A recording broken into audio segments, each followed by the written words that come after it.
and continue the agenda and pass more laws that'll further the globalist agenda to the one world government power control grid. As the administrations move along, the agenda moves forward. It doesn't matter who's the president. Understand that. Both parties are controlled. The agenda moves forward through the legislation passed by previous administrations. This is the New World Order.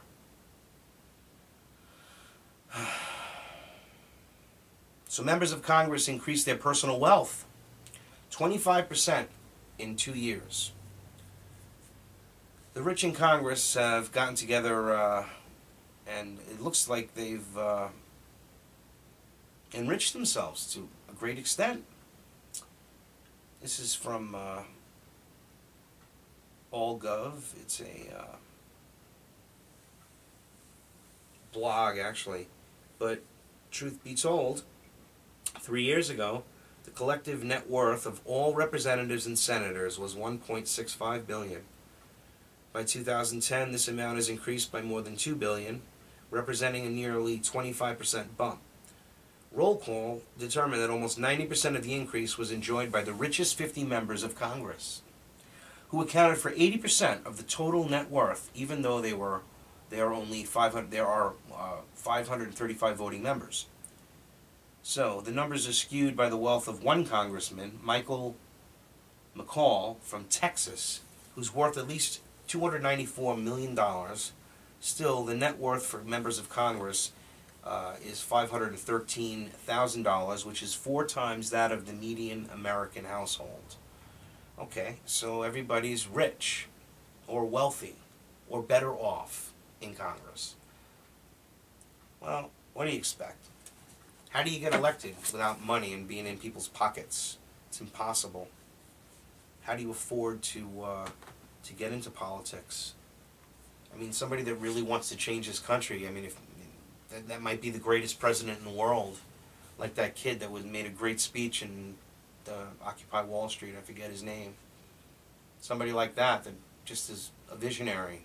That really, it's a joke. You see, it's a game. It's a farce. These presidents are selected. That's why there's no chance. They say anybody could be president. It's just not true. Because these criminals, the Rockefellers and the Rothschilds and the like, have hijacked our government through the Council on Foreign Relations and the State Department, which are like in bed together, like joined at the body. All right. This has been going on, and the Bilderberg, those are the companies that are, and the military that have to put across their agenda so that they continue to consolidate to get the one world government, which is very close to coming to fruition. You have the Pope is even calling for world government. I mean, come on, world banking and all of this. This is just, and the fraud is that all of this banking scandal and everything is, the answer is world government. Listen, Hegelian dialectic. Create the problem, offer the solution, and implement it. So this is what they did. They created this problem, and now here's everyone's reacting to it. Oh my God! Well, here's the solution. Please, people, wake up. That's why I'm doing this. I'm not doing this for any other reason. Otherwise, you can watch the news. If the news was real, I wouldn't have to do this. If they actually had real journalists out there, real people that were actually, if these corporations didn't own the media and the newspapers, and Rita Zelvia owns just about everything that you can imagine that would influence people's opinion, from the doctors and to the medical books, to the children's books, to the school books, to the, oh my God, to the magazines, 15,000, Rita Zelvia, unbearable. I mean, this is the New World Order, and they're getting it closer and closer, and the more war we have, everybody will not pay attention. They'll have more sporting events and concerts, and, they'll just get people to just somehow, forget about things, and, somehow, like everybody will like, well, listen, maybe we can put together a few bucks. I really want to see that concert. Meanwhile, they put all this stuff on television. Nobody's got any money. All these shows and all these places and all these things to go. And it's really like, it's unbelievable. Well, we got to keep the economy going. Yeah. But they don't have it. They've lost their jobs. There's still millions of people that are unemployed. What about these people? What if, you know, you're focusing on the rest of America? Well, you know, forget about your problems, right? Go to a movie, go to a baseball game or a football game, or watch it on TV if you don't have the money, or rent the movie if you can't afford it, or you know, don't go out to dinner, have takeout, or you know, you save all your money to go to a concert for 6 months. You know, this is society. This is what America has become. Everyone's bombarded with all these things they really can't afford to buy, but you want them because you're programmed to want them. You're conditioned to want them. You know, buy this and then ask your doctor, and I'll go into that in a little bit. But what they do, and these people, and you know, are passing these laws. These wealthy people, where do you think they got this money from? What companies do they come from? Look at it. What do they do for a living? Who are they in bed with, and how do they maximize their influences? Come on. You know, I have company A and you have company B. Well, I'll invest in company B and you invest in company A, and you know, we'll work for each other's benefits. You know, to each other's benefit. And that's, you know, that's the little cozy, cushy, you know, you know, system that we have. You know, we have this this very corrupt is really only the word to use, system where I think Ron Paul said it best, that the median income of an individual in America is, I think, $39,000 median. So that's what everybody should be paid. Presidents and all these other administrators. Whatever the median income is what you get. And you know what? I think that's a great idea. I really do. Because you're not there, it's not a job, and it's not a place to further your business interests, and it's not a club, you know. It's not, you know, it's not the Masons. Oh, actually it is. But it's not supposed to be a club. It's not supposed to be a way of getting influence and a way of gaining influence and a way of influencing. Absolutely not supposed to be. And it is. Look at John Corzine. Oh, he steps down, he resigns. A criminal. Come on, Goldman Sachs. He's complicit in all of this stuff. All of this mayhem.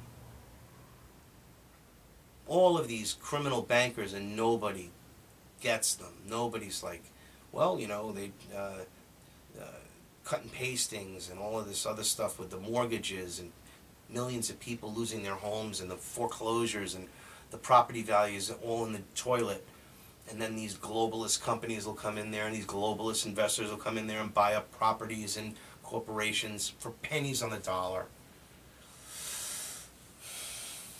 Man, it's unbearable. And while everybody's losing and lost all their assets and lost all their wages and are out of work or reduce workload or have to get extra jobs, or they still don't cut ends. I mean, the dollar's so devalued, you know, it's unbelievable. It's the other reason why people are struggling, because things cost more. It's not inflation. The dollar is devaluing. It's devalued to the point where, you know, I think you're looking at it. I think it's somewhere around 40 cents. The actual, you know, I mean, that's pretty pathetic. And I still can't believe so everybody's suffering like this, out of work, millions of people. Obama's all talk and no action. Nothing's going on. Just give trillions to the banks. Nothing happens. They hoard the money, buy up these companies and corporations that they do, and consolidate power as they do. Nobody says anything. That's why I'm here, and that's why this is We Are Change. Uninformedradio.com. If anybody has any opinions on any of the stuff we've been talking about, why don't you give me a call, 772-905-3018. Love to hear from you. You can also check us out at wearechangect.org. Also, it's Freedom First Films on YouTube. You go to youtube.com/Freedom First Films. You can watch video broadcasts. These are rebroadcasts you can watch on video. And we're trying to make a message here or get a message out that really needs to be said. There's so much stuff. It's like I said, I could do this for years and never run out of things to talk about. And every day more shit hits the fan. It's just now, so everybody's suffering, and these people in the last 2 years, they go up, their wealth goes up 25%. And they're running our country. I have a problem with that. Anyway, the U.S. government glossed over cancer concerns, what a shock, as it rolled out airport x-ray scanners. This is from ProPublica, written by Michael Grubel. On September 23, 1998, a panel of radiation safety experts gathered at a Hilton Hotel in Maryland to evaluate a new device that could detect hidden weapons and contraband. The machine, known as the Secure 1000, beamed x-rays at people to see underneath their clothing. Sound familiar, everybody? One after another, the experts convened by the Food and Drug Administration, and they raised questions about the machine because it violated the long-standing principle in radiation safety, that humans shouldn't be x-rayed unless there is a medical benefit. Of course. But they're killers. Michael Chernoff, Homeland Security Secretary, sets up this deal with Rapiscan. And after he steps down, he becomes the CEO of Rapiscan.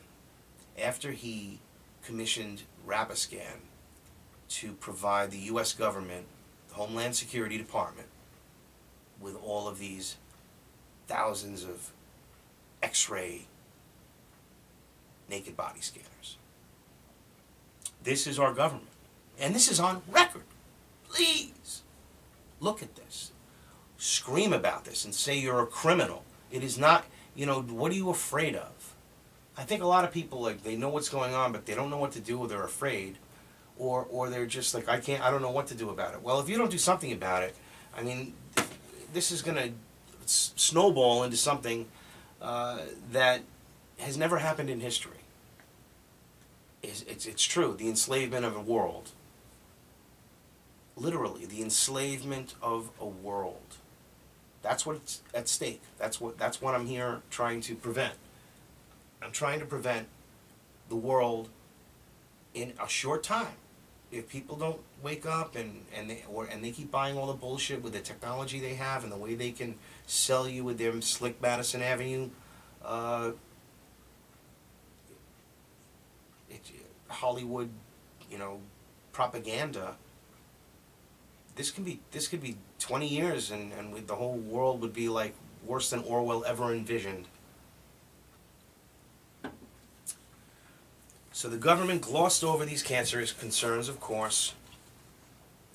Obama's Department of Justice is trying to tighten the Freedom of Information Act, again, to not give us, supposed to be the most transparent administration in history. I'll give you 5 days to read every bill. I won't have any lobbyists in my cabinet. I won't take any PAC money, all this other crap that he lied about. All he does is lie and smile about it, and everybody just accepts it because he's handsome and he's cute and whatever, and he's charming and charismatic and whatever other reasons. That's why the globalists picked him, because he is a Madison Avenue product. He is a product, a teleprompter reader who is reading a script written by the globalists that is leading towards a world government with the United States in control, visually, I mean as far as the appearing to be in control, but absolutely not.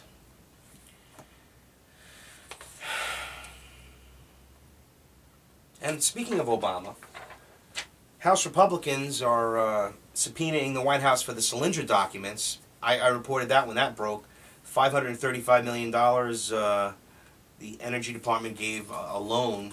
Obama gave this company, and then they went bankrupt. Yeah, there's a serious problem there. you have a real problem there. That's going to show into being something very miserable.